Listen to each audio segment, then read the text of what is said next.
Namaku Han Suyean. Aku berusia 23 tahun.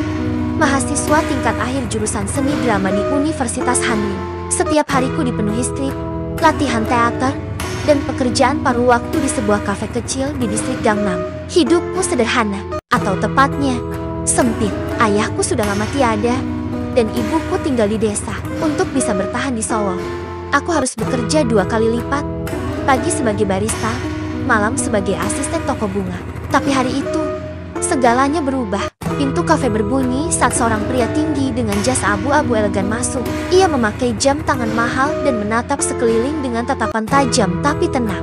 Aku hampir menjatuhkan nampan saat melihatnya. Mendekat ke arah meja tempatku bertugas. Han Suyean, tanyanya. Aku tertegun. Iya, aku Kang Min Ho. Ia mengulurkan tangan. CEO Hari Group. Aku memandangnya tidak percaya. Aku tahu nama itu. Perusahaannya mengelola berbagai aplikasi teknologi dan dikenal sebagai raksasa media digital.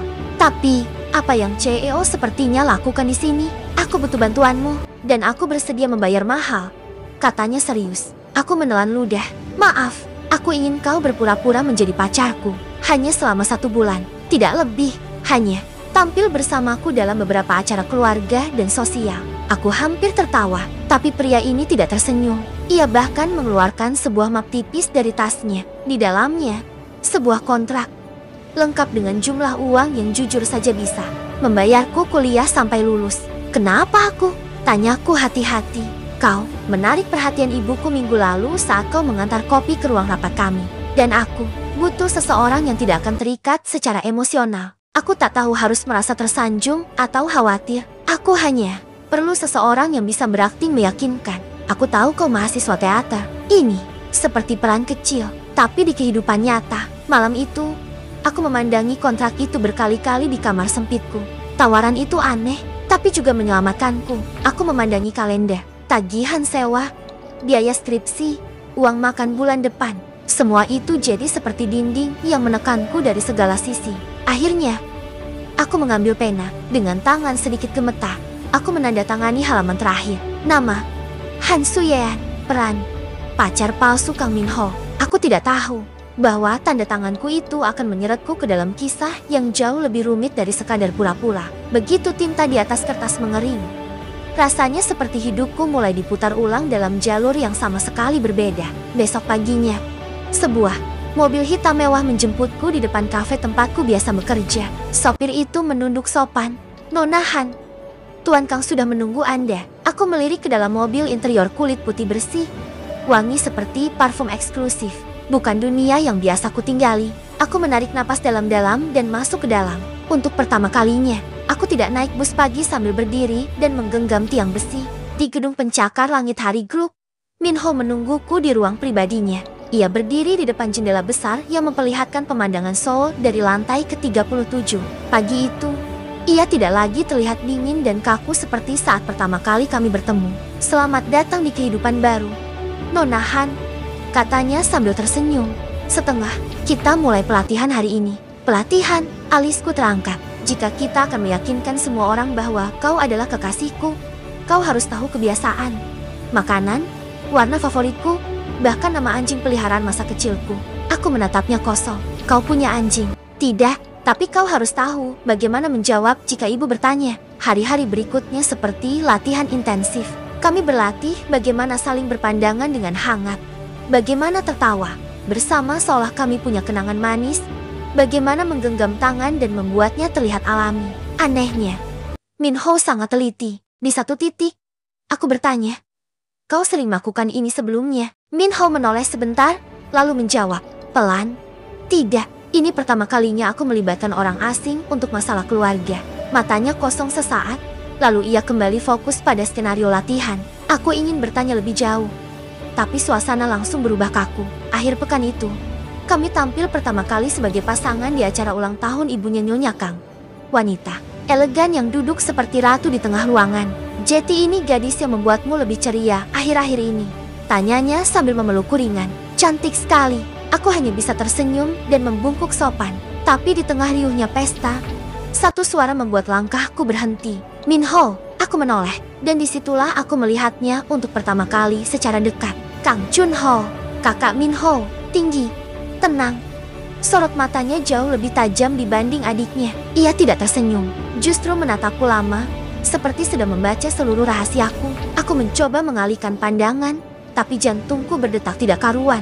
Dia bukan bagian dari rencana. Dan untuk pertama kalinya sejak kontrak ini dimulai, aku merasa aku tidak sepenuhnya siap. Chunho berdiri di depan meja makan keluarga Kang, mengenakan jas hitam sederhana yang justru membuat auranya semakin tegas. Ia menatapku seolah aku adalah soal ujian yang jawabannya tak bisa ditebak. Aku tersenyum sopan dan membungkuk pelan. Senang bertemu dengan Anda, Dokter Kang. Begitu ya? Jawabnya singkat, nadanya netral.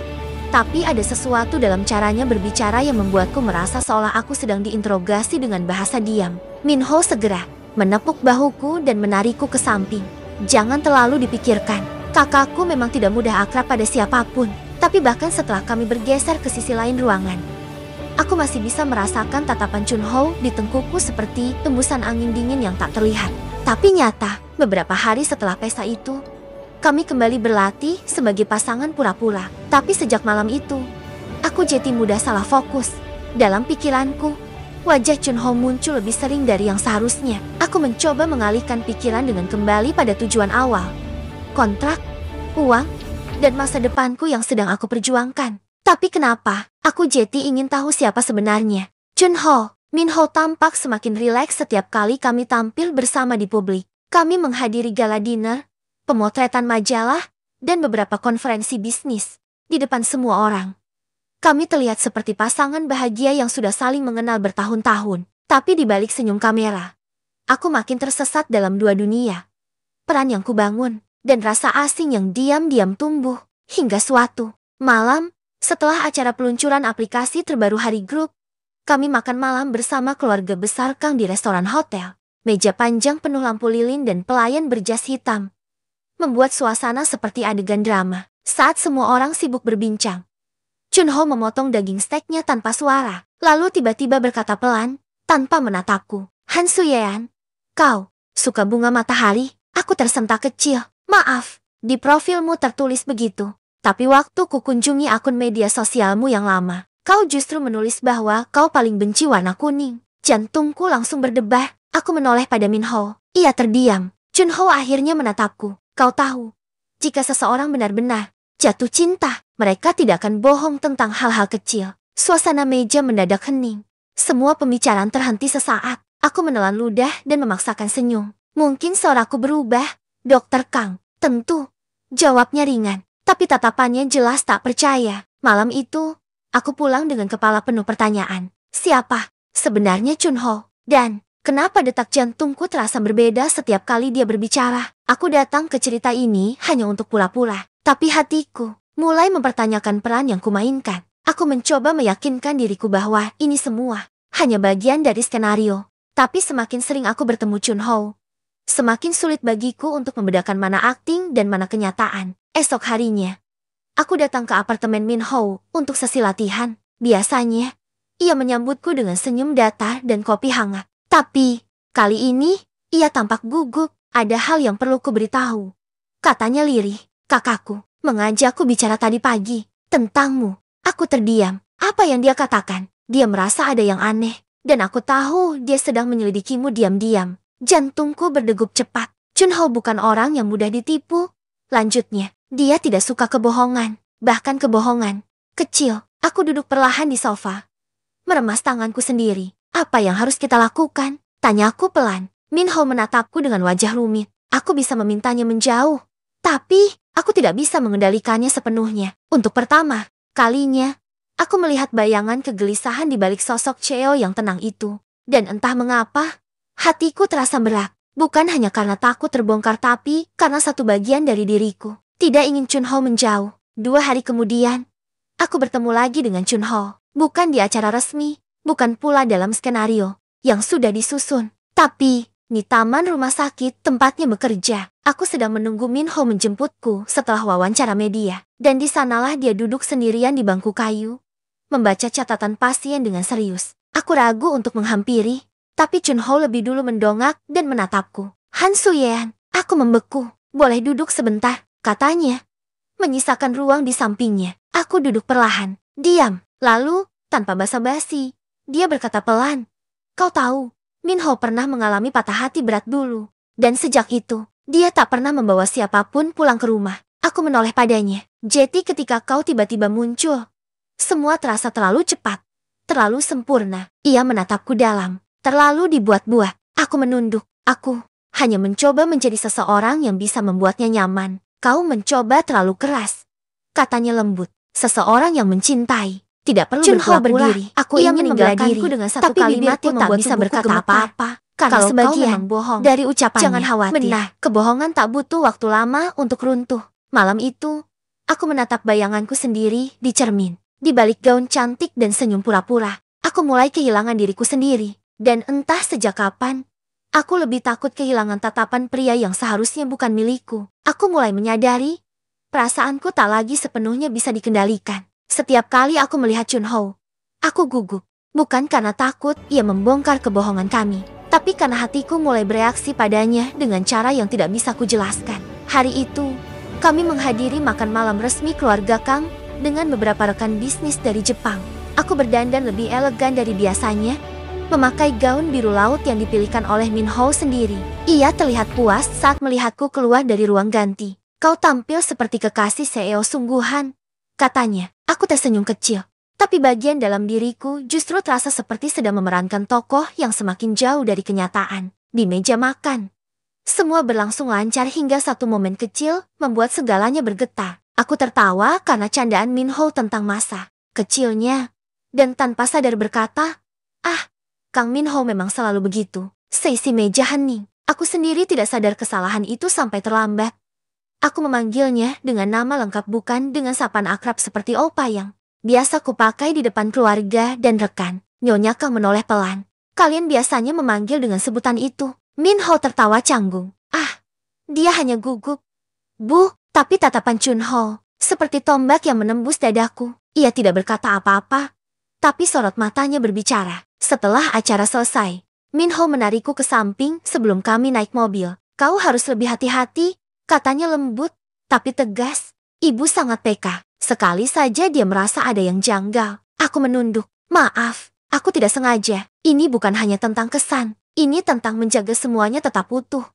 Ujarnya pelan. Aku mengangguk, tapi hati kecilku menangis. Karena saat ini, yang paling tidak utuh adalah diriku sendiri. Malam itu, aku keluar dari mobil lebih dulu, ingin menghirup udara malam sejenak. Namun langkahku terhenti ketika seseorang memanggil pelan dari belakang. Suyean, itu Chunho. Ia berdiri di sisi gedung parkir. Tangan dimasukkan ke saku jasnya. Aku menoleh dengan hati berdebar. Ia berjalan mendekat, perlahan, lalu berdiri hanya beberapa langkah dariku. Apa yang kau kejar dari semua ini? Aku terdiam. Uang, nama, atau hanya permainan? Tanyanya lirih. Aku tak mengejar apa-apa. Jawabku akhirnya, aku hanya butuh bertahan hidup. Ia menatapku lama, dalam sekali, lalu berkata, pelan. Aku tahu Minho adalah adik yang terlalu baik, dan itu membuatku ingin melindunginya dari segalanya, bahkan dari kemungkinan disakiti oleh seseorang yang tak sungguh-sungguh. Aku ingin marah, tapi yang kurasakan justru sedih, karena kalimat itu tidak hanya mengenai Minho, itu juga menamparku yang mulai tidak yakin. Siapa yang sebenarnya sedang aku sakiti? Setelah Chunho pergi, aku berdiri lama sendirian. Malam begitu tenang, tapi kepalaku riuh. Kesalahan kecil malam ini membuka celah besar, dan jika celah itu terus membesar, bukan hanya kontrak yang akan runtuh, tapi juga hatiku sendiri. Aku menghabiskan malam itu duduk di dekat jendela apartemen kecilku, memandangi langit Seoul yang kelabu. Bintang-bintang nyaris tak terlihat, tertutup polusi cahaya dan awan mirip dengan pikiranku sendiri yang semakin kusut. Aku datang ke dalam kehidupan Minho hanya untuk memerankan peran singkat, tapi sekarang semua jadi terlalu rumit. Aku mulai merasa bersalah, bukan hanya karena menipu ibunya, tapi juga karena diam-diam aku menyimpan perasaan pada kakaknya sendiri. Dan rasa itu bukan bagian dari kontrak. Pagi harinya, aku meminta Minho untuk bertemu di ruang rapat kosong di kantor pusat.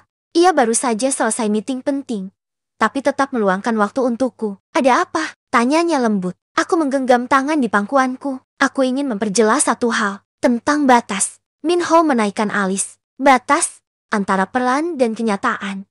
Ucapku pelan. Aku khawatir semua ini mulai mempengaruhi caraku melihat diriku sendiri. Ia memandangi wajahku serius. Kau menyesal sudah ikut dalam rencana ini? Aku menggeleng. Tidak, tapi aku tidak ingin semuanya berakhir dengan menyakiti siapapun. Termasuk kau, termasuk keluargamu, termasuk diriku.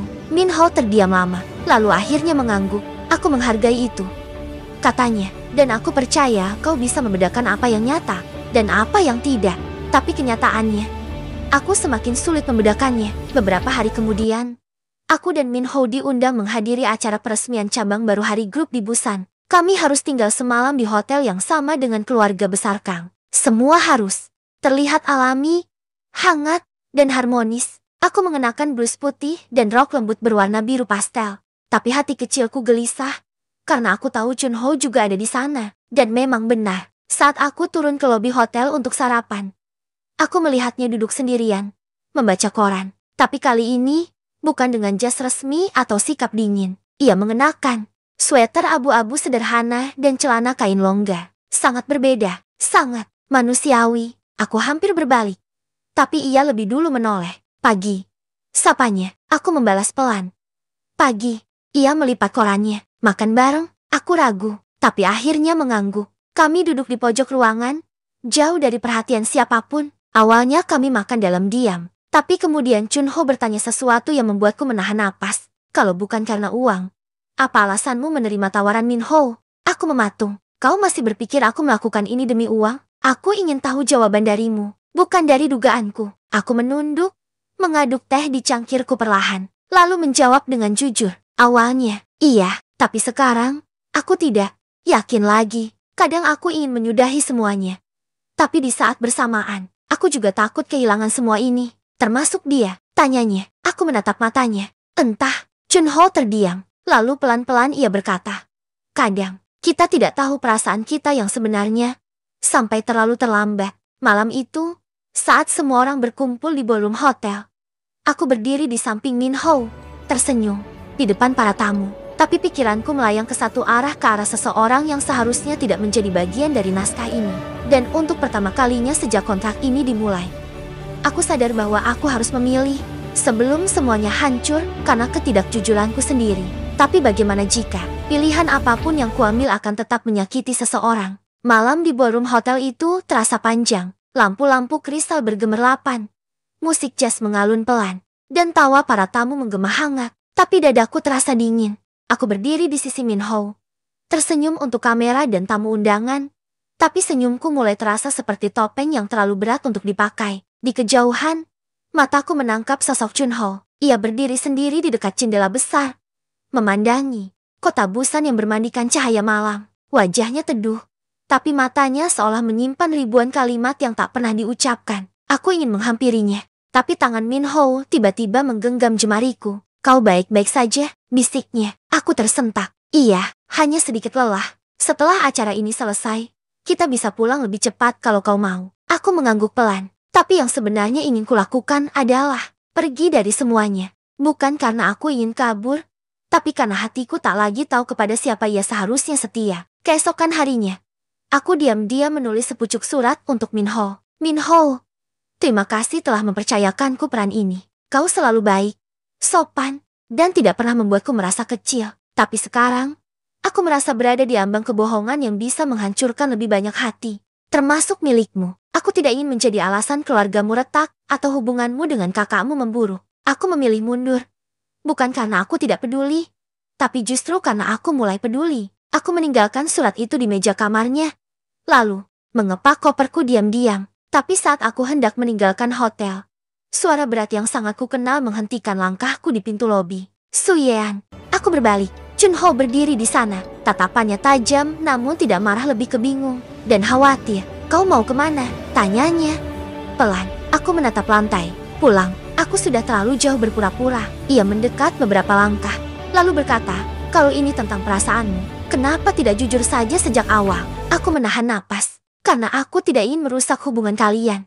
Aku tidak ingin menjadi wanita yang datang lalu menghancurkan dua saudara. Chun Ho menggeleng pelan. Terlambat, Su Yean. Karena sejak malam itu di restoran pertama kita bertemu, aku tahu aku menyukaimu. Dan setiap hari setelah itu, aku berharap kau bukan pacar adikku. Hatiku mencelos. Kata-katanya seperti hantaman yang manis sekaligus menyesakan. Aku berusaha tegar, tapi kenyataannya, Aku memang pacarnya, palsu atau tidak.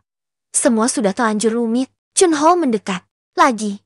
Hanya beberapa inci dariku. Ia menatap mataku dalam-dalam. Kalau aku bilang, aku ingin memperjuangkanmu, apa itu membuatmu tetap pergi? Aku nyaris tak bisa menjawab. Tapi sebelum aku sempat bicara, sebuah suara lain membuat kami berdua terpaku. Jetty, ini alasan kenapa kau meninggalkanku begitu saja. Minho berdiri di tangga hotel, memegang suratku yang sudah terbuka. Wajahnya pucat, matanya penuh luka yang sulit disembunyikan. Aku merasa dunia seketika membeku. Aku ingin berlari, tapi kali ini tak ada tempat untuk sembunyi. Dan di sanalah aku berdiri, di antara dua saudara laki-laki. Satu yang membayarku untuk berpura-pura pertama kalinya. Satu lagi aku tahu yang membuatku benar-benar yang tidak meninggalkan luka. Minho berdiri di tangga dengan surat yang sudah terbuka di tangannya. Suaranya tidak meninggi, tidak juga meledak, tapi justru karena itulah nadanya terasa lebih menyayat. Aku menyukaimu, Suyean, bukan karena kau pacar palsuku, tapi karena aku merasa kita bisa jadi nyata. Aku menunduk, mataku panas. Chunho yang berdiri di sampingku tidak berkata apa-apa, tapi genggaman tangannya di lenganku perlahan melonggar. Ia mundur satu langkah, lalu dua, seolah memberi ruang untukku menjawab untuk memilih. Minho melangkah turun pelan, mendekatiku. Ia tersenyum pahit dan berkata, aku tidak marah, karena cinta memang tidak bisa dipaksakan. Tapi aku berharap, sejak awal, kau jujur. Aku menggigit bibir. Aku ingin berkata bahwa aku sendiri tidak tahu kapan semuanya mulai berubah. Bahwa aku tidak pernah berniat melukai siapapun. Tapi tak ada kata yang cukup tepat untuk membela diri. Aku akan bicara ke ayah, ujar Minho tiba-tiba. Tentang kontrak kita, tentang semuanya. Kau tidak perlu pura-pura lagi. Aku tercengang. Minho, kau akan... Ya, potongnya cepat. Aku akan urus semuanya. Tapi setelah itu, aku akan pergi ke cabang perusahaan di Kanada. Mungkin itu lebih baik untuk semua orang. Aku ingin mencegahnya, tapi lidahku keluh. Karena aku tahu, saat seseorang memilih untuk pergi dalam diam, mungkin itulah caranya mencintai tanpa menyakiti lebih dalam. Hari-hari setelah kejadian itu seperti film hitam putih yang berputar lambat. Aku tetap tinggal di apartemenku. Tidak ada lagi makan malam keluarga. Tidak ada lagi pesta pernikahan palsu. Segalanya sunyi. Sampai suatu hari, Chunho datang ke apartemenku. Tanpa jas, tanpa mobil mewah. Hanya membawa satu tas kertas berisi jajangmyeon dan tteokbokki. Anggap ini bukan makan malam romantis, katanya.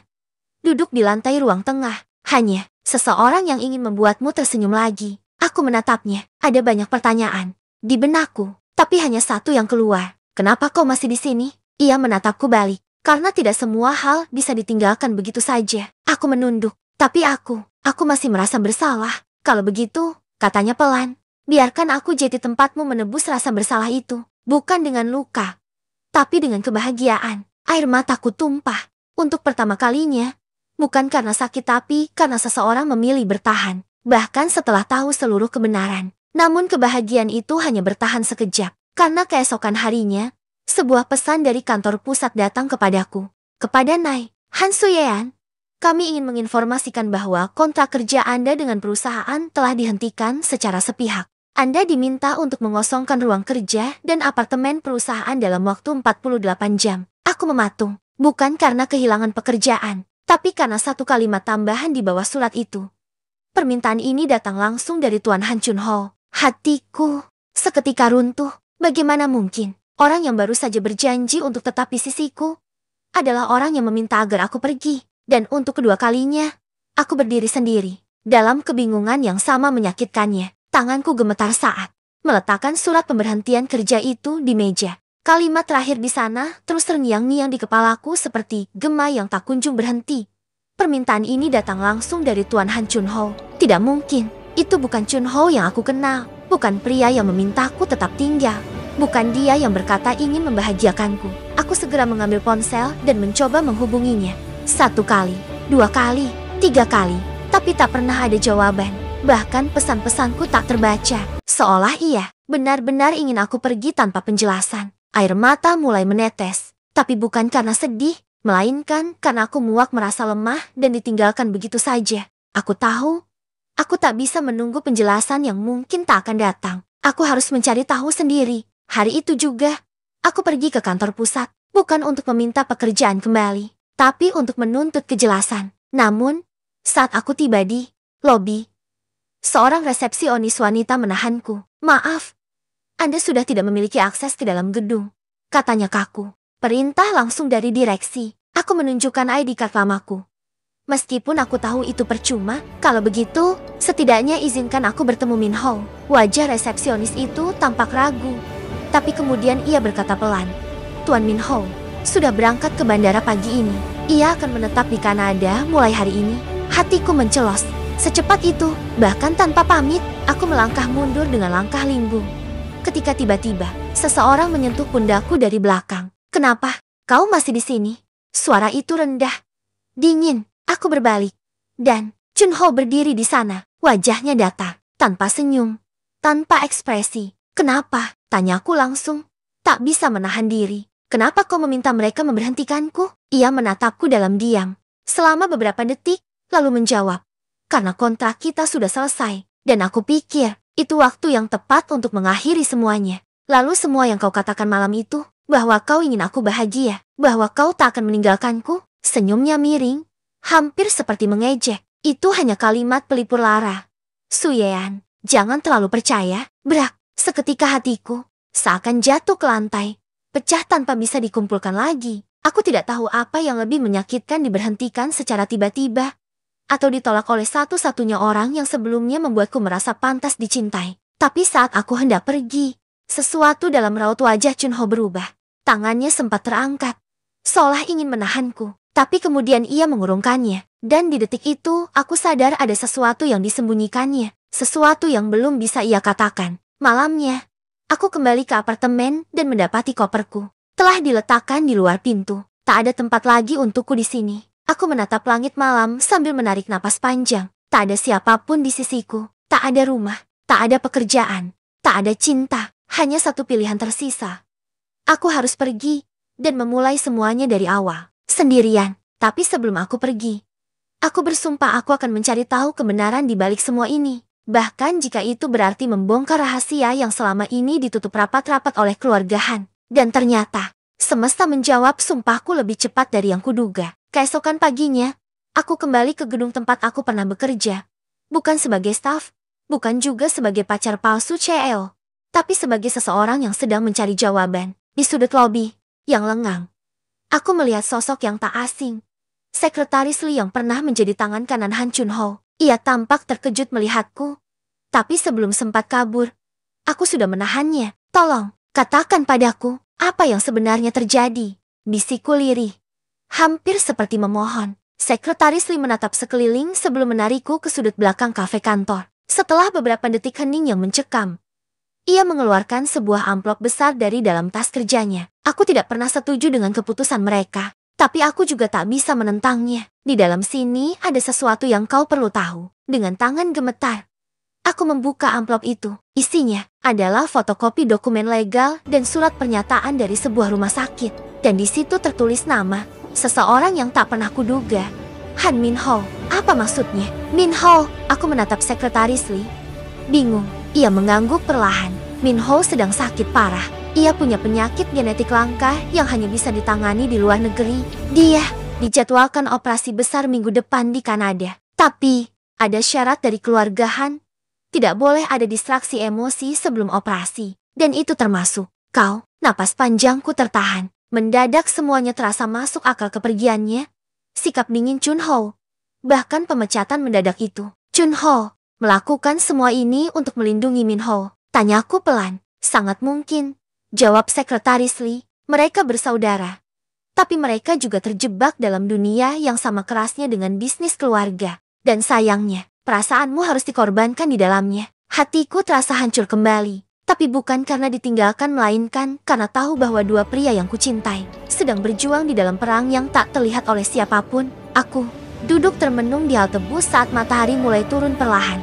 Di tanganku, dokumen itu masih tergenggam erat. Aku bisa saja melupakannya, melanjutkan hidup, dan meninggalkan segalanya. Tapi, hatiku tak bisa. Aku mencintai mereka berdua dengan caraku masing-masing. Dan aku tak bisa berpura-pura tidak peduli saat keduanya saling menyakiti demi kebaikan yang mereka pikir benar. Hari itu juga, aku memutuskan pergi ke bandara. Tujuanku jelas, menyusul Minho ke Kanada. Bukan untuk membuat drama, tapi untuk berdiri di sana, di samping orang yang pernah menyelamatkanku dari kehampaan. Bahkan sebelum aku tahu aku mencintainya, dan jauh di lubuk hati. Aku tahu jika aku ingin menyembuhkan luka ini, aku harus mulai dari kebenaran, bukan dari cerita palsu, bukan dari kontrak buatan, melainkan dari cinta yang tulus, tanpa nama belakang, tanpa status, dari aku. Untuk mereka, kalimat itu masih terngiang di benakku ketika pesawat mendarat di Bandara Toronto. Angin musim gugur menyambutku dengan dingin yang tajam, seolah mengingatkanku bahwa perjalanan ini bukan tentang kehangatan, tapi tentang keberanian. Aku tiba di rumah sakit hanya beberapa jam sebelum operasi besar Minho dimulai. Aku berlari melewati koridor demi koridor, hingga akhirnya menemukan ruangan dengan namanya tertempel di depan pintu. Han Minho, perawat sempat menahanku, tapi suara dari dalam kamar menghentikan segalanya. Su Yean, itu suara Minho, lirih, lemah, tapi jelas. Aku masuk perlahan, dan di sana, dia duduk di ranjang rumah sakit, dengan infus di tangan dan senyum kecil di bibirnya. Aku mimpi. Iya, tanyanya pelan. Aku menggeleng sambil menahan tangis. Bukan mimpi, aku datang untukmu. Air mata jatuh begitu saja di pipiku saat aku mendekat dan menggenggam tangannya. Tubuhnya lebih kurus dari terakhir kali kulihat. Tapi, matanya tetap hangat seperti dulu. Aku takut kau membenciku, ucap Minho. Bagaimana aku bisa membenci orang yang membuatku percaya bahwa aku pantas dicintai? Jawabku. Ia memejamkan mata, dan untuk sesaat, semuanya terasa diam, tenang. Tapi kemudian, suara berat itu muncul membuyarkan semuanya. Su Yean, aku menoleh. Chunho berdiri di ambang pintu, mengenakan mantel gelap dan wajah penuh luka, yang tak terucap. Kenapa kau datang ke sini? Tanyanya. Nadanya lebih seperti pelindung daripada marah. Karena kalian berdua butuh tahu yang sebenarnya. Kataku tegas. Aku menatap mereka bergantian. Dua pria yang sama-sama mengisi hatiku. Dengan cara berbeda. Selama ini kalian saling menyakiti karena mencoba menyelamatkan satu sama lain. Tapi apa kalian pernah bertanya? Apa yang benar-benar kalian inginkan? Bukan demi perusahaan. Bukan demi keluarga. Tapi demi kalian. Minho menunduk. Chunho mengepalkan tangan. Dan untuk pertama kalinya, aku tahu tak ada jalan kembali yang tidak meninggalkan luka. Minho berdiri di tangga dengan surat yang sudah terbuka di tangannya. Suaranya tidak meninggi, tidak juga meledak. Tapi justru karena itulah, nadanya terasa lebih menyayak. Aku menyukaimu, Su Yean. Bukan karena kau pacar palsuku, tapi karena aku merasa kita bisa jadi nyata. Aku menunduk, mataku panas. Chunho, yang berdiri di sampingku, tidak berkata apa-apa. Tapi genggaman tangannya di lenganku perlahan melonggar. Ia mundur satu langkah, lalu dua, seolah memberi ruang untukku menjawab untuk memilih. Minho melangkah turun pelan, mendekatiku. Ia tersenyum pahit, dan berkata, aku tidak marah, karena cinta memang tidak bisa dipaksakan. Tapi aku berharap, sejak awal, kau jujur. Aku menggigit bibir. Aku ingin berkata bahwa aku sendiri tidak tahu kapan semuanya mulai berubah. Bahwa aku tidak pernah berniat melukai siapapun. Tapi tak ada kata yang cukup tepat untuk membela diri. Aku akan bicara ke ayah, ujar Minho tiba-tiba. Tentang kontrak kita, tentang semuanya. Kau tidak perlu pura-pura lagi. Aku tercengang. Minho, kau akan, ya, potongnya cepat. Aku akan urus semuanya. Tapi setelah itu, aku akan pergi ke cabang perusahaan di Kanada. Mungkin itu lebih baik untuk semua orang. Aku ingin mencegahnya, tapi lidahku keluh. Karena aku tahu, saat seseorang memilih untuk pergi dalam diam, mungkin itulah caranya mencintai tanpa menyakiti lebih dalam. Hari-hari setelah kejadian itu seperti film hitam putih yang berputar lambat. Aku tetap tinggal di apartemenku. Tidak ada lagi makan malam keluarga. Tidak ada lagi pesta pernikahan palsu. Segalanya sunyi. Sampai suatu hari, Chunho datang ke apartemenku. Tanpa jas, tanpa mobil mewah. Hanya membawa satu tas kertas berisi jajangmyeon dan tteokbokki. Anggap ini bukan makan malam romantis, katanya. Duduk di lantai ruang tengah. Hanya seseorang yang ingin membuatmu tersenyum lagi. Aku menatapnya. Ada banyak pertanyaan di benakku, tapi hanya satu yang keluar. Kenapa kau masih di sini? Ia menatapku balik. Karena tidak semua hal bisa ditinggalkan begitu saja. Aku menunduk. Tapi aku masih merasa bersalah. Kalau begitu, katanya pelan, biarkan aku jadi tempatmu menebus rasa bersalah itu. Bukan dengan luka, tapi dengan kebahagiaan. Air mataku tumpah. Untuk pertama kalinya, bukan karena sakit tapi karena seseorang memilih bertahan. bahkan setelah tahu seluruh kebenaran. Namun kebahagiaan itu hanya bertahan sekejap, karena keesokan harinya, sebuah pesan dari kantor pusat datang kepadaku. Kepada Nai, Han Suyean, kami ingin menginformasikan bahwa kontrak kerja Anda dengan perusahaan telah dihentikan secara sepihak. Anda diminta untuk mengosongkan ruang kerja dan apartemen perusahaan dalam waktu 48 jam. Aku mematung, bukan karena kehilangan pekerjaan, tapi karena satu kalimat tambahan di bawah surat itu. Permintaan ini datang langsung dari Tuan Han Chunho. Hatiku seketika runtuh. Bagaimana mungkin orang yang baru saja berjanji untuk tetap di sisiku adalah orang yang meminta agar aku pergi. Dan untuk kedua kalinya, aku berdiri sendiri. Dalam kebingungan yang sama menyakitkannya, tanganku gemetar saat meletakkan surat pemberhentian kerja itu di meja. Kalimat terakhir di sana terus terngiang-ngiang di kepalaku seperti gema yang tak kunjung berhenti. Permintaan ini datang langsung dari Tuan Han Chunho. Tidak mungkin, itu bukan Chunho yang aku kenal. Bukan pria yang memintaku tetap tinggal. Bukan dia yang berkata ingin membahagiakanku. Aku segera mengambil ponsel dan mencoba menghubunginya. 1 kali, 2 kali, 3 kali, tapi tak pernah ada jawaban. Bahkan pesan-pesanku tak terbaca, seolah ia benar-benar ingin aku pergi tanpa penjelasan. Air mata mulai menetes, tapi bukan karena sedih, melainkan karena aku muak merasa lemah dan ditinggalkan begitu saja. Aku tahu, aku tak bisa menunggu penjelasan yang mungkin tak akan datang. Aku harus mencari tahu sendiri. Hari itu juga, aku pergi ke kantor pusat, bukan untuk meminta pekerjaan kembali, tapi untuk menuntut kejelasan. Namun, saat aku tiba di lobi, seorang resepsionis wanita menahanku. Maaf, Anda sudah tidak memiliki akses ke dalam gedung, katanya kaku. Perintah langsung dari direksi. Aku menunjukkan ID card lamaku. Meskipun aku tahu itu percuma, kalau begitu, setidaknya izinkan aku bertemu Min Ho. Wajah resepsionis itu tampak ragu. Tapi kemudian ia berkata pelan, Tuan Min Ho sudah berangkat ke bandara pagi ini. Ia akan menetap di Kanada mulai hari ini. Hatiku mencelos. Secepat itu, bahkan tanpa pamit, aku melangkah mundur dengan langkah limbung. Ketika tiba-tiba, seseorang menyentuh pundakku dari belakang. Kenapa? Kau masih di sini? Suara itu rendah, dingin. Aku berbalik. Dan Chunho berdiri di sana. Wajahnya datar, tanpa senyum, tanpa ekspresi. Kenapa? Tanyaku langsung. Tak bisa menahan diri. Kenapa kau meminta mereka memberhentikanku? Ia menatapku dalam diam. Selama beberapa detik, lalu menjawab. Karena kontrak kita sudah selesai. Dan aku pikir, itu waktu yang tepat untuk mengakhiri semuanya. Lalu semua yang kau katakan malam itu, bahwa kau ingin aku bahagia, bahwa kau tak akan meninggalkanku, senyumnya miring, hampir seperti mengejek. Itu hanya kalimat pelipur lara. Suyean, jangan terlalu percaya. Brak, seketika hatiku seakan jatuh ke lantai. Pecah tanpa bisa dikumpulkan lagi. Aku tidak tahu apa yang lebih menyakitkan, diberhentikan secara tiba-tiba, atau ditolak oleh satu-satunya orang yang sebelumnya membuatku merasa pantas dicintai. Tapi saat aku hendak pergi, sesuatu dalam raut wajah Chunho berubah. Tangannya sempat terangkat, seolah ingin menahanku. Tapi kemudian ia mengurungkannya. Dan di detik itu, aku sadar ada sesuatu yang disembunyikannya. Sesuatu yang belum bisa ia katakan. Malamnya, aku kembali ke apartemen dan mendapati koperku telah diletakkan di luar pintu. Tak ada tempat lagi untukku di sini. Aku menatap langit malam sambil menarik napas panjang. Tak ada siapapun di sisiku. Tak ada rumah. Tak ada pekerjaan. Tak ada cinta. Hanya satu pilihan tersisa. Aku harus pergi dan memulai semuanya dari awal. Sendirian. Tapi sebelum aku pergi, aku bersumpah aku akan mencari tahu kebenaran di balik semua ini. Bahkan jika itu berarti membongkar rahasia yang selama ini ditutup rapat-rapat oleh keluarga Han. Dan ternyata, semesta menjawab sumpahku lebih cepat dari yang kuduga. Keesokan paginya, aku kembali ke gedung tempat aku pernah bekerja. Bukan sebagai staf, bukan juga sebagai pacar palsu CEO, tapi sebagai seseorang yang sedang mencari jawaban. Di sudut lobi, yang lengang, aku melihat sosok yang tak asing.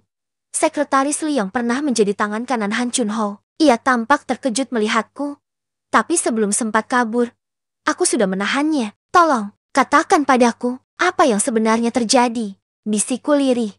Hampir seperti memohon. Sekretaris Lee menatap sekeliling sebelum menarikku ke sudut belakang kafe kantor. Setelah beberapa detik hening yang mencekam, ia mengeluarkan sebuah amplop besar dari dalam tas kerjanya. Aku tidak pernah setuju dengan keputusan mereka. Tapi aku juga tak bisa menentangnya. Di dalam sini ada sesuatu yang kau perlu tahu. Dengan tangan gemetar, aku membuka amplop itu. Isinya adalah fotokopi dokumen legal dan surat pernyataan dari sebuah rumah sakit. Dan di situ tertulis nama seseorang yang tak pernah kuduga.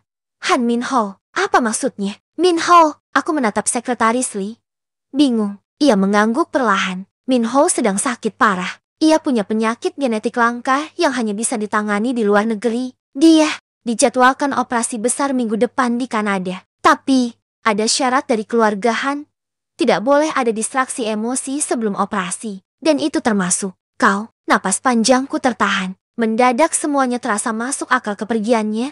Sikap dingin Chun Ho. Bahkan pemecatan mendadak itu. Chun Ho melakukan semua ini untuk melindungi Min Ho. Tanyaku pelan. Sangat mungkin. Jawab sekretaris Lee. Mereka bersaudara. Tapi mereka juga terjebak dalam dunia yang sama kerasnya dengan bisnis keluarga. Dan sayangnya, perasaanmu harus dikorbankan di dalamnya. Hatiku terasa hancur kembali. Tapi bukan karena ditinggalkan melainkan karena tahu bahwa dua pria yang kucintai sedang berjuang di dalam perang yang tak terlihat oleh siapapun. Aku duduk termenung di halte bus saat matahari mulai turun perlahan. Di tanganku, dokumen itu masih tergenggam erat. Aku bisa saja melupakannya, melanjutkan hidup, dan meninggalkan segalanya. Tapi hatiku tak bisa. Aku mencintai mereka berdua dengan caraku masing-masing. Dan aku tak bisa berpura-pura tidak peduli saat keduanya saling menyakiti demi kebaikan yang mereka pikir benar. Hari itu juga, aku memutuskan pergi ke bandara. Tujuanku jelas, menyusul Min Ho ke Kanada.